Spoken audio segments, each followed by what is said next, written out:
दोस्तों नमस्कार।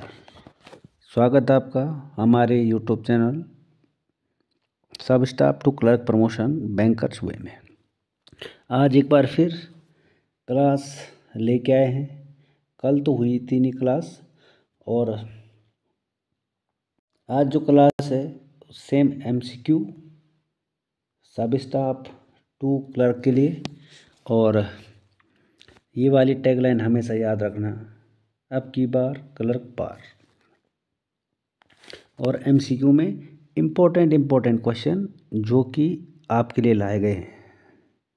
और अगर आपको सेशन पसंद आए तो, और चैनल पर पहली बार है तो लाइक, शेयर और सब्सक्राइब ज़रूर करें, ताकि आने वाले जो वीडियो हैं वो आपको सबसे पहले मिले और आप उनका फ़ायदा उठा सकें। और आज कल आपको वीडियो नहीं दे पाया था, लेकिन आज नए MCQ लेके आया हूँ और शुरू करते हैं उसको बिना किसी देरी किए हुए। तो आज का ये पहला क्वेश्चन है।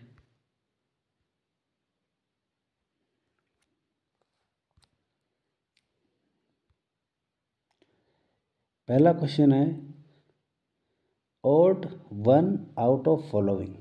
इनमें से कौन ऑड है, यानी इनमें से अलग कौन सा है। तो मैं सबसे पहले सेबी की बात करता हूँ। सिक्योरिटी,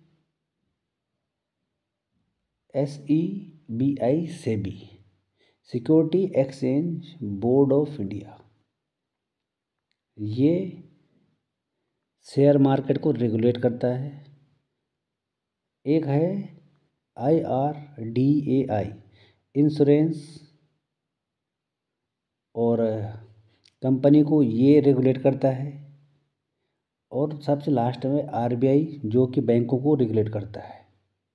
इसमें जो ऑड है option number 3, IBA, Indian banking association, जो कि जितने भी जो कर्मचारी हैं उनके जो नियम हैं, उनके जो पेमेंट है, उसके मुद्दों पे बातचीत करता है इंडियन बैंकिंग एसोसिएशन। तो इनमें से जो ऑड है वो है IBA, Indian banking association. Next question है, what is the amount of loan which can be dealt Lok Adalat. लोक अदालत में जो लोन अमाउंट है वो कितने तक का है। इम्पोर्टेंट क्वेश्चन है कि लोक अदालत में जो लोन अमाउंट है वो कितने तक का है। अप टू 10 लाख, 25 लाख, 20 लाख या 50 लाख। तो जो इसका राइट आंसर है वो है 20 लाख। लोक अदालत में जो लोन अमाउंट है वो 20 लाख तक का है। नेक्स्ट क्वेश्चन है अगला, any change in date, amount और name of pay is called. अगर नाम चेंज है, डेट चेंज है और अमाउंट चेंज है, तो पेई को पेई को क्या कहेंगे। आपको क्लियर से हिंदी में बताया जा रहा है, इंग्लिश का कम से कम यूज़ किया जा रहा है ताकि आपकी समझ में आ सके। और आप लोगों ने अभी तक वीडियोज़ को अच्छा सपोर्ट किया है, और मैं उम्मीद करता हूँ कि आप ऐसे ही आगे मेरे को सपोर्ट करते रहेंगे और मैं आपको सपोर्ट करता रहूँगा। तो क्या बोलेंगे पेई को, negotiation, clearing, material alteration and endorsement. तो इसमें जो पेई है उसको कहते हैं मटेरियल अल्टरेशन। मटेरियल अल्टरेशन कहते हैं पेई को अगर डेट चेंज है, अमाउंट चेंज है और नाम चेंज में है। नेक्स्ट क्वेश्चन है, as per RBI norms What percent of budget allocated for purchasing of books is used for purchase of Hindi? RBI का जो नॉर्म्स है उसमें कहा जाता है कि अगर बजट की जो बैंकिंग का जो बजट होता है, जो बुक्स परचेजिंग होती है, उसमें हिंदी को कितने परसेंटेज में रखा जाए, मतलब कि हिंदी का जो, ऐसे नहीं कि इंग्लिश हो, तो कितने परसेंटेज उसमें हिंदी परचेज की जाती है उन बुक्स में, और जो भी मटेरियल होता है बैंकिंग का उसमें कितने परसेंट हिंदी को परचेज किया जाता है? 10%, 20%, 50%, 25%। तो हिंदी को भी 50%, उनमें से जो बुक्स और वगैरह वगैरह हैं उनको 50% परचेज किया जाता है। नेक्स्ट क्वेश्चन है, NRO account can be opened. इनमें से एनआरओ अकाउंट मतलब कौन कौन से, इनमें से एनआरओ अकाउंट कौन कौन से खोल सकते हैं? इसमें से saving account, current account, RD और एफडी, या इनमें से सब? सबसे पहले जो एनआरओ है इसकी जो फुल फॉर्म होती है नॉन रेसिडेंशियल या resident ordinary. Non residence ordinary होता है इसकी फुल फॉर्म। तो ये सेविंग अकाउंट में भी खुलता है, करंट में भी खुलता है, आरडी और एफडी में भी, और इन सब में खुलता है। तो option number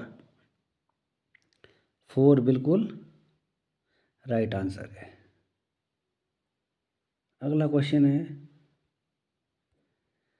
security deposit for opening a locker.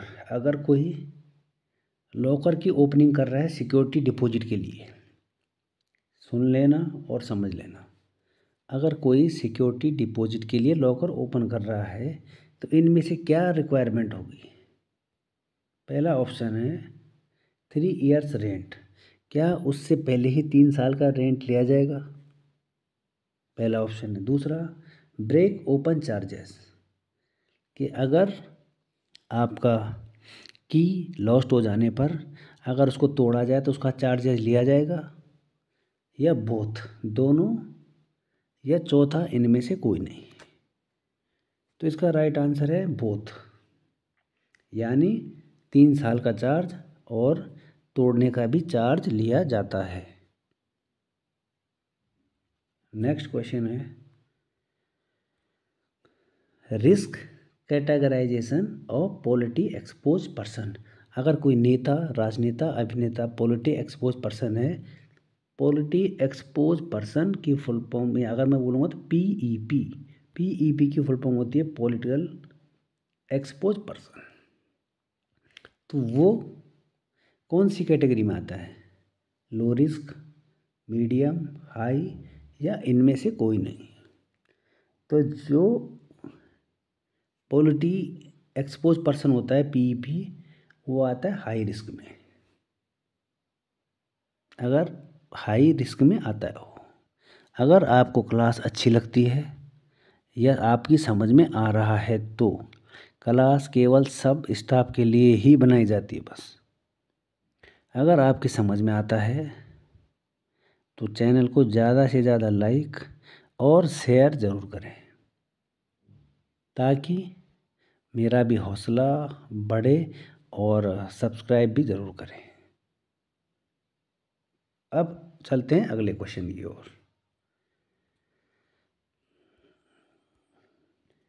Account of foreign bank maintain in India in Indian currency is called. अगर कोई अकाउंट फॉरेन का है, यूएसए का अकाउंट है मान लिया जाए, कोई अकाउंट यूएसए का है और वो यहाँ पर आपके बैंक में, चाहे एसबीआई है, पीएनबी है, या किसी बैंक में अकाउंट है, तो उस, और वो इंडियन करेंसी में है, क्योंकि इंडिया में है तो इंडियन करेंसी में होगा, तो उसको क्या बोलेंगे?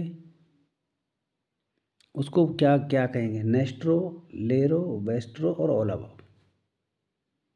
तो उस अकाउंट का कहते हैं वोस्ट्रो, उस अकाउंट को कहते हैं वोस्ट्रो। ठीक है भाई। और अगर कोई अकाउंट यहाँ का यूएसए में है तो उसको कहते हैं नोस्ट्रो। अगर कहीं पर उल्टा सीधा हो जाए तो कमेंट बॉक्स में ज़रूर लिखिए सर आपने थोड़ा उल्टा बोल दिया यहाँ पे, इसका आंसर ऐसे है। कमेंट सेक्शन में ज़रूर प्रैक्टिस करें और खुद ही अपने आंसर टाइप करें।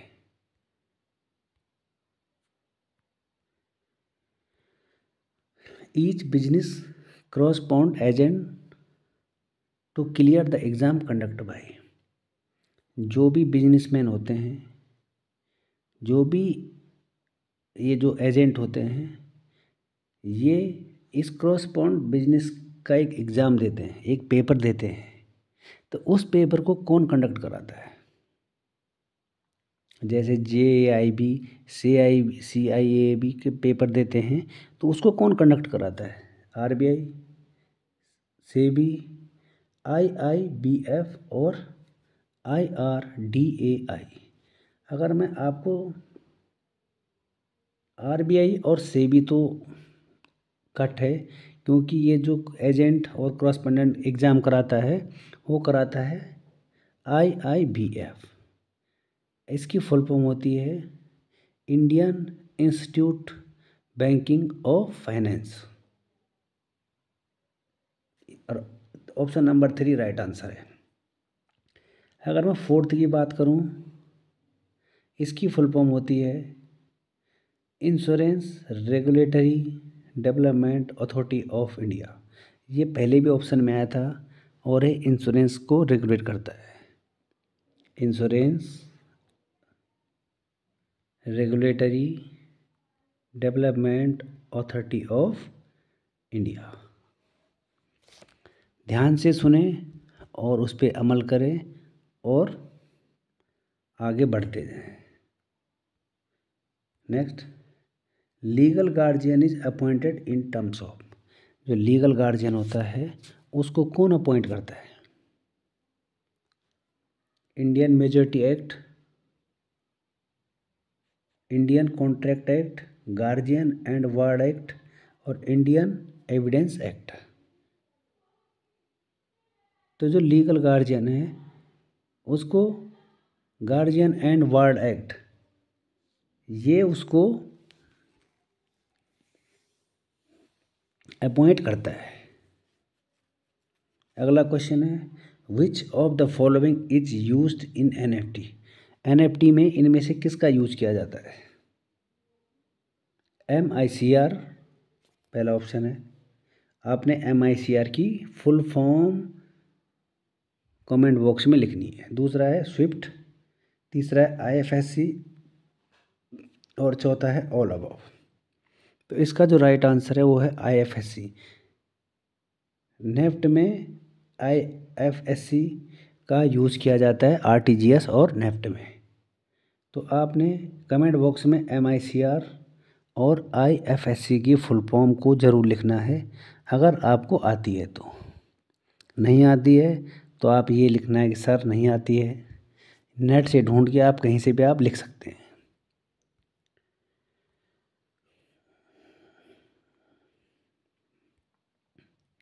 Education loan to what amount may to classified under priority sector landing.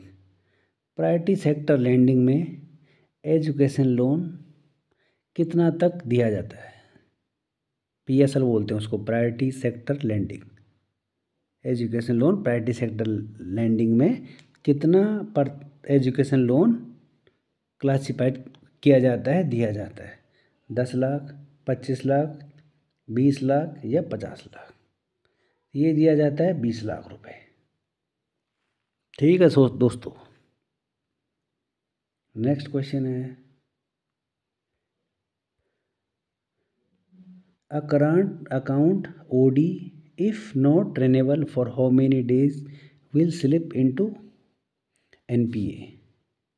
अगर कोई करंट अकाउंट है या OD है, अगर उसको रिन्यूएबल नहीं किया जाए, रिन्यूएबल मतलब दोबारा उसको एक बार अगर वो उसका टाइम चला गया, दोबारा रिन्यूअल नहीं किया जाए, तो कितने दिन के बाद वो अपने आप एनपीए हो जाता हो, चाहे वो करंट हो चाहे ओडी हो। कितने दिन बाद हो जाएगा एनपीए? 60 डेज, 90 डेज, 180 डेज या 360 डेज? तो वो 180 डेज में एनपीए हो जाता है, यानी 6 मंथ में। 6 मंथ में एनपीए हो जाता है, करंट अकाउंट या ओडी। नेक्स्ट क्वेश्चन है, the age limit for enrolled under NPS. अगर आपका एनपीएस कटता होगा सब स्टाफ का, तो उसके लिए एज कितनी, लिमिट कितनी है, कब से कब तक आपका एनपीएस कटेगा? अब आप तो बोलोगे सर जब हम भर्ती होंगे तब से, और जब हम पेंशन जाएंगे। तो ऐसे तो इसमें ऑप्शन ही नहीं है। 18 से 65 है, 21 से 65 है, 18 से 70 है और 21 से 70 है। तो इसका सर राइट आंसर है 18 से लेकर 70 तक एज की जो लिमिट है वो एनपीएस के लिए इनरोल्ड है। अब आप बोलोगे सर हम तो 60 में रिटायर हो जाएंगे, आप उसको प्लस भी कर सकते हैं, इसलिए 18 से 70 की है वो उसका टाइम पीरियड। नेक्स्ट क्वेश्चन है, in how many years the account if transfer to DEAF. अब आज आपने मेरे को डीफ की फुल फॉर्म बतानी है, ये तीसरा क्वेश्चन है आज का, क्योंकि मैं डीफ की फुल फॉर्म पहले ही आपको 2-3 प्रीवियस में बता चुका हूँ। तो जो डीफ जो अकाउंट है कितने दिन के बाद वो डीफ में ट्रांसफ़र हो जाता है? डीफ में ट्रांसफ़र होता है अकाउंट आपका 2 साल, 5 साल, 10 साल या 20 साल। तो अकाउंट तो आपका 10 साल डीफ में चला जाता है अगर उसका 10 साल तक कोई लेन देन ना हो। तो डीफ मीन्स क्या होता है, वो जो पैसा होता है वो आरबीआई उसको एजुकेशन या अवेयरनेस फंड में लगा देती है। हालांकि अगर किसी का अकाउंट हो तो उसको दोबारा वापस वो रुपए मिल जाते हैं, लेकिन अगर उसने 10 साल तक कोई छानबीन नहीं की तो अकाउंट डीफ में ट्रांसफ़र हो जाता है। तो आपने मेरे को डीफ की फुल फॉर्म ज़रूर बतानी है अगर आप मेरा वीडियो यहाँ अंत तक देख रहे हैं तो। ये मैं आपसे उम्मीद करता हूँ और आपको बड़े प्यार से बताया जा रहा है। हमारी मेहनत और आपका कैशियर बनना, इससे बड़ी बात कुछ नहीं हो सकती। नेक्स्ट क्वेश्चन है, student of Pakistan nationality can open saving account with the prior permission of home. अगर कोई पाकिस्तान का विद्यार्थी है, उसने हिंदुस्तान में अपना अकाउंट ओपन करना है, तो उसको किसकी परमिशन चाहिए होगी? सेबी की, security exchange board of India, CMD of bank, bank का जो सीएमडी होता है, chief managing director, reserve bank of India की परमिशन लेनी पड़ेगी, या CBDT, central board of direct taxes, ये ऑफ ऐसा वाला है। तो किसकी परमिशन लेनी पड़ेगी? सेबी की तो कोई मतलब नहीं है, बैंक का जो सीएमडी कोई मतलब नहीं है, और सीबीडीटी सेंट्रल बैंक टैक्स वालों का कोई मतलब नहीं है, तो आरबीआई की परमिशन लेनी पड़ेगी। ठीक है, अगला क्वेश्चन है, when will LIC policy based loan account become NPA. अगर आपने एलआईसी के बेस पे लोन ले रखा है बैंक में, तो अकाउंट जो है एनपीए कितने दिन में होगा? अगर आपने उसमें कोई वो नहीं किया तो क्या, पैसा नहीं दिया, तो आपका अकाउंट कितने दिन में एनपीए होगा? 12 महीने, 24 महीने, 36 महीने, या कभी एनपीए नहीं होगा? तो इसमें का आंसर है नेवर।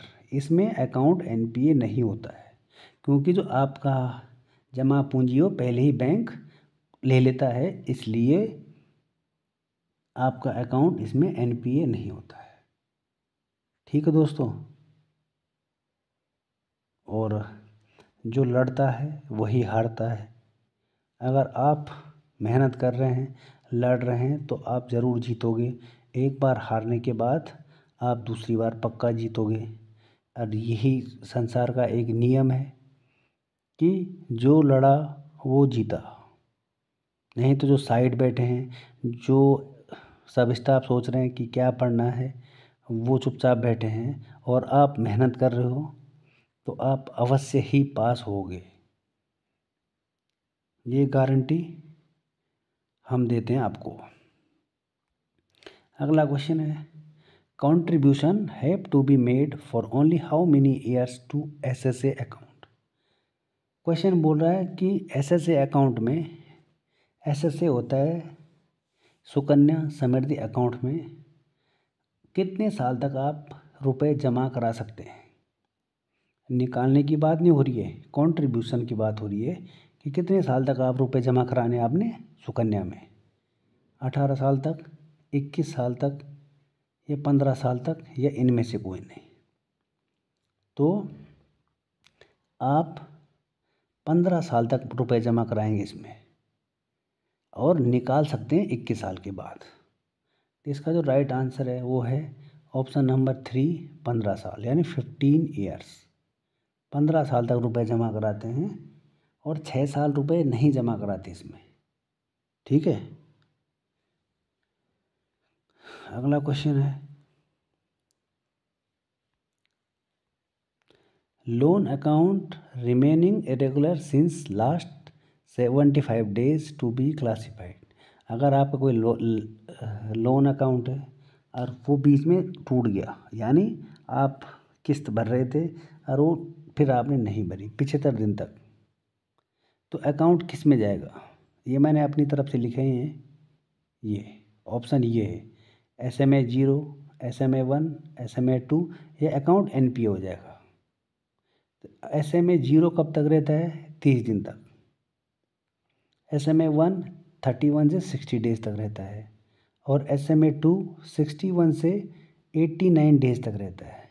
तो यहाँ पे क्या है, सिंस लास्ट 75 डेज, तो 75 डेज आ रहा है ऑप्शन नंबर 3 में, इसके बीच आ रहा है वो। SMA 2 में जाएगा आपका अकाउंट 61 से 89 डेज में, अगर आपने 75 दिन तक अकाउंट में कोई रुपए नहीं डिपॉजिट किए तो।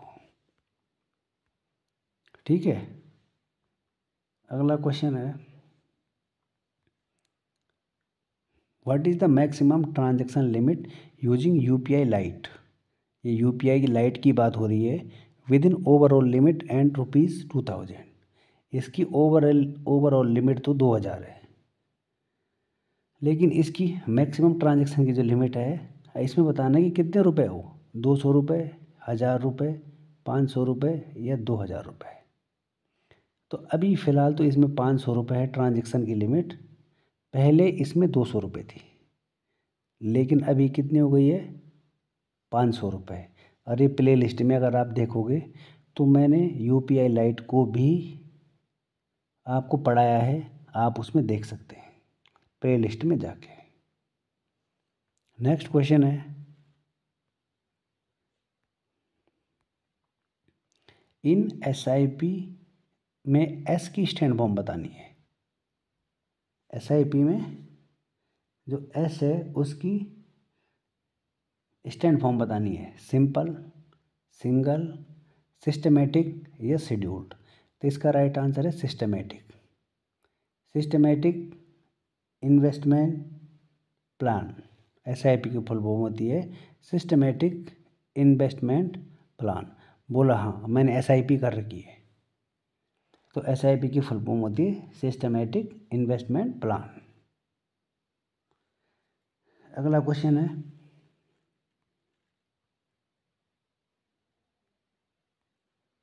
Maximum house loan under DRI scheme.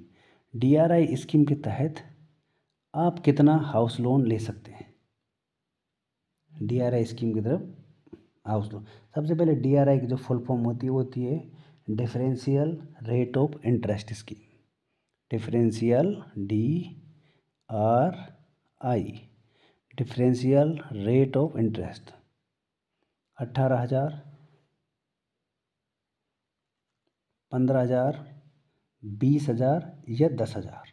तो इसका राइट आंसर है 20,000 तक का लोन DRI स्कीम में ले सकते हैं, डिफरेंशियल रेट ऑफ इंटरेस्ट। अगला क्वेश्चन है और आज का अंतिम, who is regulate by NPS। NPS का आज का दूसरा क्वेश्चन है कि NPS को कौन रेगुलेट करता है। NPS को कौन रेगुलेट करता है? RBI नहीं करती है, इंडिविजुअल बैंक नहीं करते हैं, सेबी नहीं करती है। NPS को रेगुलेट करता है PFRDA। तो इसकी फुल फॉर्म बता देता हूँ मैं। PFRDA की pension fund regulatory PFR development authority. Pension fund regulatory development authority PFRDA NPS को रेगुलेट करता है। और आपने एक आसान क्वेश्चन बताना है, NPS की फुल फॉर्म कमेंट बॉक्स में ज़रूर लिखनी है। तो आज ये था आज का सेशन। अगर आपको सेशन पसंद आए तो फिर बता देता हूँ कि आपका 1 मिनट थंब इम्प्रेशन करने में कुछ नहीं जाएगा, हमारा हौसला बढ़ जाएगा। और इस टैगलाइन को एक बार फिर कह देता हूँ, हमेशा याद रखें इस टैगलाइन को, अब की बार क्लर्क पार। तो मिलते हैं फिर एक और नई वीडियो के साथ। अगर आपने अच्छा रिस्पांस दिया, क्योंकि आपने टेलीग्राम पे रिस्पांस नहीं दिया तो हमने टेलीग्राम पे क्विज बंद कर दिए फ़िलहाल। अगर आप इस पे भी अच्छा रिस्पांस नहीं देंगे तो शायद अपने विद्यार्थियों के लिए अलग सा कंटेंट लेके इसको बंद कर दिया जाएगा, अगर आपने रिस्पांस नहीं दिया तो। बाकी आप लोगों की मर्ज़ी है। तो मिलते हैं फिर एक और नई वीडियो के साथ। तब तक के लिए थैंक यू, धन्यवाद।